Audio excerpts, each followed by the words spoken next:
Hello everyone, welcome to English with Sudeep. चलिए आज का सेशन हम लोग शुरू करते हैं। फ्रेंड्स, आज हमें पढ़ना है हमारे प्रोज टॉपिक का थर्ड चैप्टर, जिसका नाम है a pinch of snuff. Snuff का मतलब जनरली सूंघना होता है और पिंच मतलब चुटकी। तो यहाँ पर एक सब्सटेंस आप देख पा रहे हो, वो एक्चुअली पहले के ज़माना में लोग नशे के लिए एक रेक्टेंगुलर और सर्कुलर फॉर्म का डब्बा यूज करते थे, जिसमें कुछ टोबैको यहाँ पर दिख रहा होगा आपको।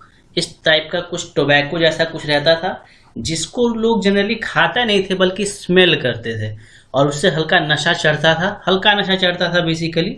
ठीक है, तो यहाँ पे इस चैप्टर का नाम अ पिंच ऑफ स्नफ क्यों पड़ा, इसका कोई लॉजिकल यहाँ पर फैक्ट नहीं गिवन है पूरे चैप्टर में, लेकिन हम लोग एक अनुमान लगा सकते हैं कि जहां जहां पर कुछ इंटरेस्टिंग हो रहा होगा या चैप्टर को नई दिशा मिल रही होगी, वहां पर इस टाइप का स्नफ का यूज किया जा रहा होगा किसी न किसी पर्सन के द्वारा। इसीलिए शायद इस चैप्टर का नाम अ पिंच ऑफ स्नफ है। चलिए पहले थीम देख लेते हैं। This story is all about Nanu Kaka. ये पूरी स्टोरी जो है एक पर्सन के अराउंड रिवॉल्व करेगी, जिसका नाम है नानू काका। ठीक है, एक्चुअली नानू काका नाम नहीं है, Nanu Kaka is a kind of relation. ठीक है, बहुत जगह पर मामा को नाना भी कहते हैं, तो नानू काका that is. And he is tremendous presence of mind, मतलब कोई पर्सन जो नानू काका का रोल प्ले कर रहा है उसके बारे में हो, और उस व्यक्ति की प्रेजेंस ऑफ माइंड के बारे में। आप प्रेजेंस ऑफ माइंड किसको कहते हो? प्रेजेंस ऑफ माइंड कहने का मतलब किसी सिचुएशन में आपका दिमाग कितना जबरदस्त तरीके से रिस्पॉन्स करता है, that is presence of mind in dealing with all kinds of situation. मतलब हर एक परिस्थिति में आप किस प्रकार अपना दिमाग का इस्तेमाल करते हो, that is your presence of mind.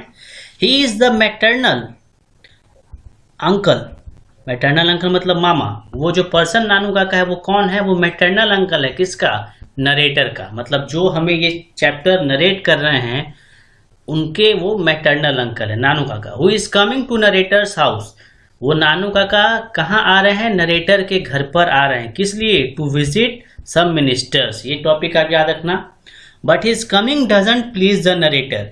लेकिन उनका आना, नानू काका का आना doesn't please the narrator. Narrator को इस बात से बिल्कुल खुशी नहीं है कि नानू काका आ रहे हैं। ऐसा क्यों? एज ही नोज, क्योंकि वो जानता है दैट ही मतलब नानू काका would bring trouble along with himself. क्योंकि कहीं ना कहीं वो नरेटर जानता है कि नानू काका अकेले नहीं आएगा, वो अपने साथ ट्रबल मुसीबत भी लाएगा। मतलब पहले भी नानू काका आए होंगे और राइटर को पहले कुछ ना कुछ मुसीबत हुई होगी, इसलिए वो डर रहा है। ऑलराइट, चैप्टर को शुरू करते हैं।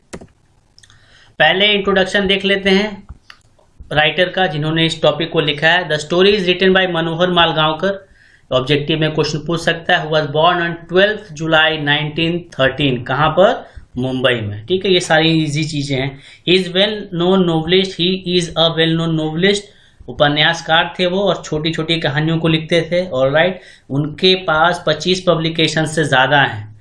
He also serve as an army officer. एक आर्मी ऑफिसर भी रह चुके हैं वो, सिविल सर्वेंट भी रह चुके हैं, और एक किसान के रूप में भी उन्होंने योगदान अपना दिया है। ऑलराइट, चैप्टर पर आते हैं। द नरेटर रिसीव्स नानू काका एट द रेलवे स्टेशन। ये फर्स्ट लाइन कह रहा है कि नरेटर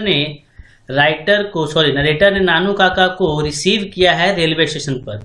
इससे पहले थोड़ा सा हम लोग को समझना पड़ेगा। आप अगर चैप्टर पढ़ोगे तो शुरुआत के कुछ लाइंस में गिवन है कि नानू काका आने वाले हैं। इस बात की घोषणा जो है नरेटर की माँ पहले ही कर देती है।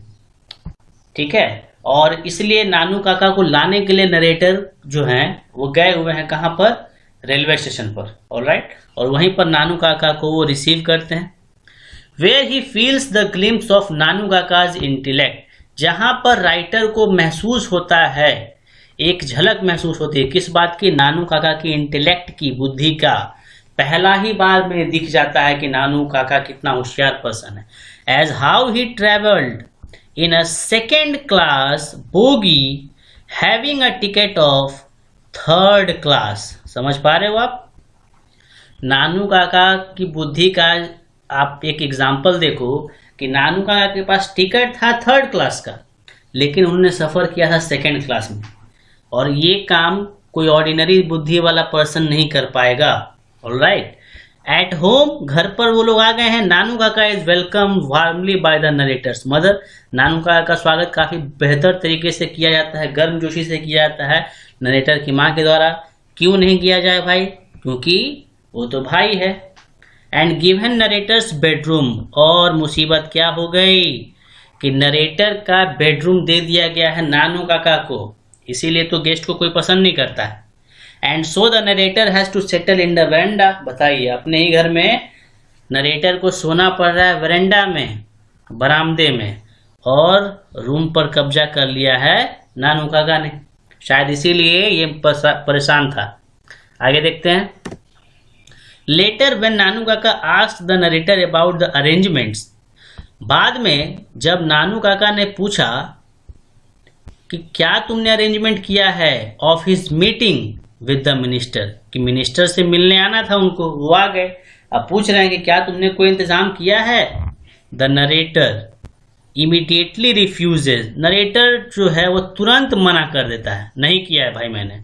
एंड सेज, और बोलता है that it is beyond his power, वो कह देता है कि यह मेरी शक्ति से बाहर का काम है। किसी मिनिस्टर से मिलना और किसी को मिलवाना ये मेरी शक्ति से बाहर है, एंड मेरी लिमिटेशन से भी बाहर है। As he is just an under secretary, क्यों? क्योंकि मैं बस एक उप सचिव हूं, और एक उप सचिव किसी मिनिस्टर से नहीं मिल सकता या किसी दूसरे से नहीं मिलवा सकता, इसलिए मेरी क्षमता के बाहर है। But at his mother's insistence, लेकिन अपने माँ के द्वारा जोर देने पर, the narrator has to take 2 days leave, narrator को 2 दिन की छुट्टी लेनी पड़ी ऑफिस से, to give proper attention to Nanu Kaka, ताकि नानू काका को पूरी तरीके से समय दे सके। नेक्स्ट देखते हैं। The first attempt of meeting with the minister goes horribly annoying, जो पहला अटेम्प्ट था मिनिस्टर से मिलने का, वो कैसा था? बहुत ही एनोइंग था, परेशान करने वाला था, पूरी तरीके से परेशान करने वाला था। एज इन अटेम्प्टिंग सो, ऐसा क्यों हुआ? क्योंकि जब अटेम्प्ट कर रहे थे मिनिस्टर से मिलने का, तो हुआ क्या जरा देखिए। Nanu Kaka was just able to have an appointment with the secretary, मतलब मिलना था मिनिस्टर से और सिर्फ सेक्रेटरी से मिलने का अपॉइंटमेंट मिला है, बताइए। And that too by moving one desk to another, और वो भी कैसे हुआ? तो जब एक डेस्क से दूसरे डेस्क पर भेजा गया उनको, तब जाकर कहीं पर सेक्रेटरी से भी मिलने का चांस मिल पाया है। आप याद करो स्कूल और कॉलेज डेज में क्या होता है, आपको कहा जाता है कोई काम है, आपको आया था वहां जाइए वहां जाइए वहां जाइए, है ना, कितना गुस्सा आता है। वैसा ही यहाँ पे सिचुएशन नानू काका फील कर रहे हैं, एक तो काम भी नहीं हुआ, ऊपर से इधर उधर कर रहा है सब। सेकेंड पैराग्राफ देखो आप जरा। ड्यूरिंग द वे बैक, घर लौटने के दौरान, वहां पर काम हो गया, अब घर लौट रहे हैं। While the author was driving the car, जब ऑथर कार को ड्राइव कर रहा, चला रहा है, a person sitting in a garnish, garnish मतलब चमकीला, है ना, गोल्डन कलर आप कह सकते हो, चमकीला बेसिकली ज्यादा प्रॉपर वर्ड है। A person sitting in a garnish yellow sports car waived his hand towards the author, जब वो लोग घर लौट रहे हैं तो एक चमकीला येलो कलर का कार वहां से गुजरा, और उस कार में एक बैठे हुए व्यक्ति ने राइटर की ओर हैंड वेव किया, हेलो किया, ठीक है, बैठे हुए है वो, हेलो किया उसने राइटर की तरफ देखकर। द ऑथर देन टोल्ड नानू काका, तब ऑथर ने नानू काका को कहा that the person is Ratiram, कि वो पर्सन जो हेलो कर रहा था गाड़ी में बैठकर, उसका नाम क्या है? रतिराम। ऑलराइट, और रतिराम कौन है? वो रतिराम जो है वो सन है किसका? सोहन लाल रतिराम का। ऑलराइट, और सोहन लाल रतिराम कौन है भाई? तो वो है पार्टी बॉस इन दिल्ली, मतलब दिल्ली में जो मिनिस्टर लोग जो हैं उनका बॉस है वो। ऑलराइट, तो ये काफी एक इंटरेस्टिंग चीज नानू काका को पता चली, क्योंकि कहीं ना कहीं उनको भी तो मिनिस्टर से मिलना था, ठीक है, तो कहीं ना कहीं कुछ हिंट तो उनको मिला होगा, कुछ दिमाग में आया होगा। नेक्स्ट पेज देखते हैं। आफ्टर इन्वेस्टिगेटिंग, कुछ जांच पड़ताल करने के बाद, Nanu Kaka comes to know that Sohan Lal Ratiram son is the friend of the narrator, मतलब वहां पे उनको यह जानकारी मिलती है कि वो जो पर्सन जो गाड़ी में से हेलो कर रहा था वो तो नरेटर का जो मेरे साथ बैठा हुआ है उसी का तो फ्रेंड है, वो तो दिक्कत क्या है। सो ही मेक्स अ प्लान, तब वो एक प्लान बनाते हैं। अब देखो जरा कहानी इंटरेस्टिंग होनी शुरू हो गई है। They both go to Ratiram's house, वो दोनों मतलब नानू काका और राइटर कहाँ जाते हैं, रतिराम के यहाँ। रतिराम कौन है, रतिराम पार्टी बॉस है दिल्ली में, उसके यहाँ जाते हैं। प्रिटेंडिंग टू बी हजरत बरकत अलीज फ्रेंड, क्या दिखावा कर रहे हैं वो लोग, जाते हैं मिलने उससे, लेकिन दिखावा क्या कर रहे हैं कि ये दोनों हजरत बरकत अली को जानते हैं। अब ये हजरत बरकत अली कौन है, तो ये एम्बेसी मंत्रालय में काफ़ी एक महत्वपूर्ण पर्सन है ये, जिनको जानने का दिखावा कर रहे हैं ये दोनों। हालांकि जानते नहीं हैं, सिर्फ दिखावा कर रहे हैं रतिराम के यहाँ जाकर कि हम बहुत बड़े रिलेटिव हैं या उनको पहचानते हैं, लेकिन ऐसा कुछ था नहीं। आप पढ़ोगे अगर लाइन तो आपको क्लियर हो जाएगी। He somehow get success in creating an impression on Sohan Lal, यहाँ पर ही यूज हुआ है नानू काका के लिए। बहुत ही इंटरेस्टिंग कहानी है फ्रेंड्स, अगर आप बुक के लाइंस को पढ़ोगे तो बहुत मजा आएगा। यहाँ पर पॉसिबल नहीं है लाइन बाय लाइन चलना, इसलिए मैं शॉर्टकट से बता रहा हूँ आपको। He somehow get success in creating an impression on Sohan Lal, किसी तरीके से नानू काका सक्सेसफुल हो जाते हैं सोहन लाल पर अपना छाप छोड़ने में। मतलब सोहन लाल इंप्रेस हो जाता है नानू काका से, किस बात को जानकर, कह रहा है ये बंदा मेरे यहाँ जो आया है वो तो हजरत बरकत अली जो कितना महान या फिर इतना बड़ा पर्सन है उसका फ्रेंड है ये। There he gets an important information, वहां पर नानू काका को एक इम्पॉर्टेंट इन्फॉर्मेशन मिलता है। दैट द वेलफेयर मिनिस्टर, कि जो वेलफेयर मिनिस्टर है has refused to consider a proposal for his daughter to marry लालाजी's son। यहाँ पर इंटरेस्टिंग बात क्या पता चलती है नानू काका को कि जो वेलफेयर मिनिस्टर हैं उनकी बेटी का शादी एक्चुअली जो है वो लाला जी से होने की बात चल रही थी। ठीक है, मतलब प्रपोजल जो है चल रहा था कि वेलफेयर मिनिस्टर की बेटी है और लाला जी का जो सन है उन दोनों की शादी करवा देते हैं, लेकिन वो प्रपोजल वेलफेयर मिनिस्टर ने रिफ्यूज कर दिया था कि शादी पॉसिबल नहीं है, नहीं हो सकती है। ठीक है, उसका रीजन भी बुक में दे रखा है एक्चुअली, लेकिन यहाँ पर हम लोग आगे देखते हैं। Her marriage has been considered with the prince of Ninnaur, और अब क्योंकि वेलफेयर मिनिस्टर की बेटी की शादी जो है अब लाला जी के सन से होने का कोई बात नहीं है, इसीलिए उसकी शादी जो है वो तय की गई है प्रिंस ऑफ निन्नौर। निन्नौर एक जो जगह है कहीं पर, वहाँ का कोई राजकुमार है उसी से शादी होनी है। But the horoscopes of both the parties is yet to be match, लेकिन दोनों जो पार्टी हैं उन दोनों पार्टीज का भी कुंडली तो मिला ही नहीं है, ये भी इंफॉर्मेशन मिलता है उनको। And the pandits of both the parties are yet to meet, और ये भी इंफॉर्मेशन मिलती है कि दोनों जगह के पंडित्स भी अभी तक मिले नहीं है एक दूसरे से। पहले के ज़माना में कुंडली मिलाया जाता था, दोनों जगह के पंडित जो एक साथ बैठते थे, लेकिन ये दोनों कुछ अभी नहीं हुआ। ये बहुत ही इंपॉर्टेंट लाइन है कि जो निन्नौर का जो प्रिंस है वहाँ से कोई और वेलफेयर मिनिस्टर के यहाँ से कोई पंडित अभी एक दूसरे से मिले नहीं हैं, ना ही एक दूसरे की कुंडली अभी तक मिलाई गई। ये इंफॉर्मेशन आप याद रखना, रिलेवेंट है आगे के लिए। This information gives Nanu Kaka an opportunity to meet the minister. ये जो इंफॉर्मेशन जो इनको मिली नानू काका को, तो इनके दिमाग में अब बात चल रहा है। क्या बात है भाई, देखते हैं आगे। द वेरी नेक्स्ट डे नानू काका अरेंज्ड एन आउटलैंडिश कार। बिल्कुल अगले ही दिन सोहन लाल से जिस दिन मुलाकात हुई है उससे बिल्कुल अगले ही दिन नानू काका जो है एक कार का इंतजाम करते हैं। और कार कैसी कार, बिल्कुल आउटलैंडिश शानदार कार, रॉयल कार जिसको बोलते हैं, राजकीय गाड़ी एकदम बिल्कुल वैसी गाड़ी का इंतजाम करते हैं नानू काका। किस प्रकार, एक्स्ट्रा ऑर्डिनरी, काफ़ी असाधारण तरीके से गाड़ी का अरेंजमेंट किया जाता है नानू काका के द्वारा। और इस काम में मदद कौन करता है, तो एक धोबी, वॉशरमैन जो एक पर्सन है वो मदद करते हैं नानू काका की। कैसे करते हैं ये अपने आप में बहुत ही मज़ेदार कहानी है।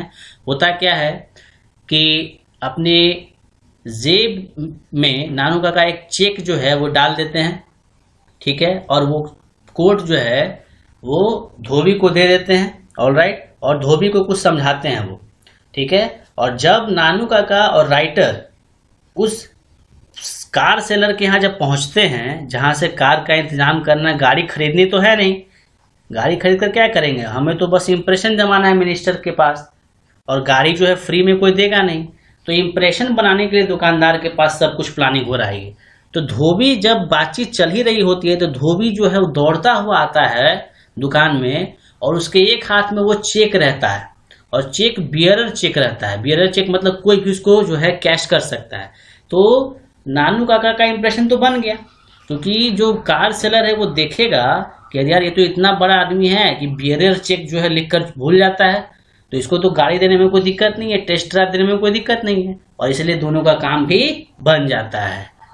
He guises himself as an astrologer and the narrator as a chauffeur।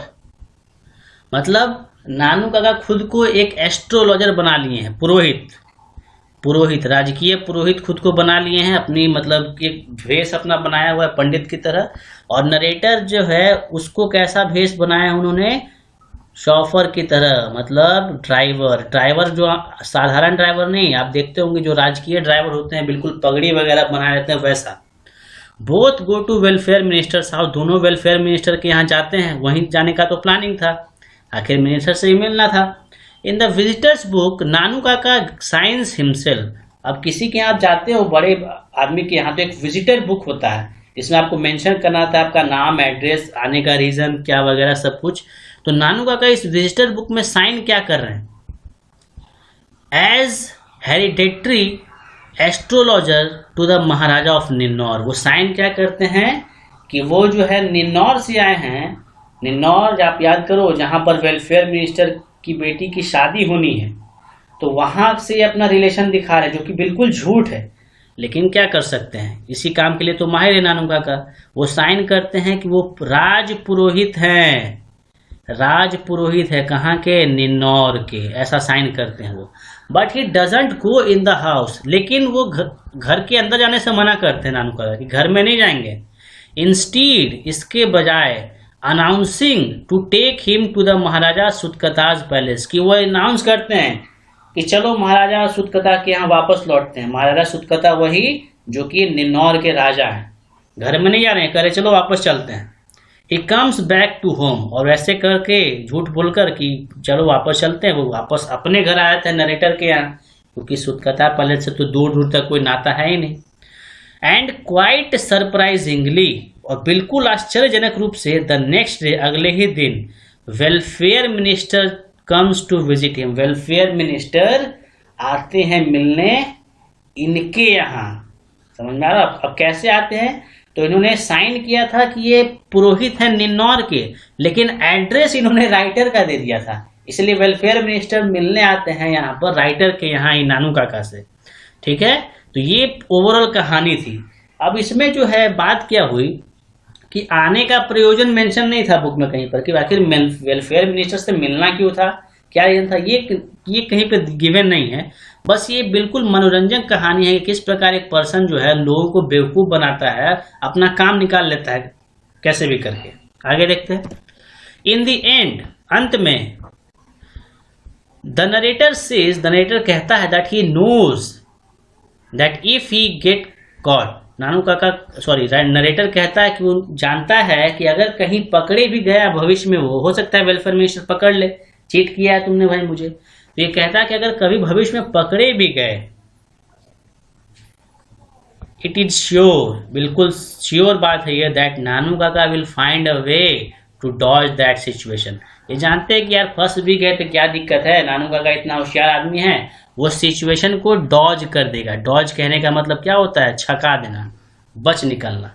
But the author wishes, लेकिन ऑथर ये भी विश करता है, इच्छा ऑथर की ये भी है, that he would never be there to experience that moment। ये कहता है कि चलो ठीक है बचा लेगा नानू काका, लेकिन मैं यह चाहता हूं कि वैसा अनुभव मुझे कभी हो ही नहीं, मैं मुसीबत में नहीं पड़ना चाहता, इसलिए मैं ऐसे सिचुएशन में दोबारा फंसना नहीं चाहता हूं।